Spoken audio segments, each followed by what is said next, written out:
Bonjour, j'aimerais investir sur les marchés financiers, mais je sais que c'est risqué. Comment réduire les risques? Merci. L'idéal, c'est de diversifier vos placements, c'est-à-dire d'investir dans plusieurs types de produits avec des niveaux de risque différents. Avant d'investir, assurez-vous d'abord de disposer d'une épargne de précaution suffisante, placée sur un livret d'épargne par exemple. Ensuite seulement, il peut être intéressant d'investir une partie de votre épargne dans des placements financiers en les diversifiant. Diversifier, c'est d'abord investir dans des actifs différents.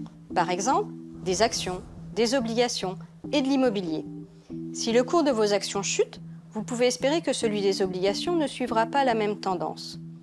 Au sein d'une même classe d'actifs, comme les actions, diversifier, c'est aussi investir dans plusieurs sociétés, plusieurs secteurs d'activité et dans plusieurs zones géographiques.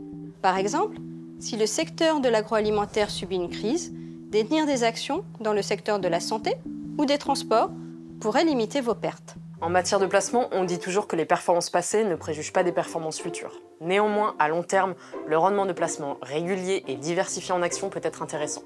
Il est donc nécessaire d'épargner régulièrement, par exemple tous les mois, et de diversifier vos placements pour réduire la prise de risque. Pour investir, vous pouvez choisir de gérer vous-même un portefeuille de titres, en sélectionnant par exemple des actions et des obligations. Si vous n'avez pas le temps, vous pouvez investir dans des placements collectifs, comme les fonds et les SICAV, déjà diversifiés par des professionnels, ou déléguer la gestion de votre épargne à votre conseiller financier. Si vous choisissez de gérer vous-même votre portefeuille, méfiez-vous des investissements qui promettent de très hauts rendements. Il s'agit soit de placements très risqués, soit d'arnaques. Dans les deux cas, vous risquez de tout perdre. Voilà, vous savez tout, ou presque tout. À très vite pour un nouveau Consomag, et pour plus d'informations, rendez-vous sur le site inc-conso.fr.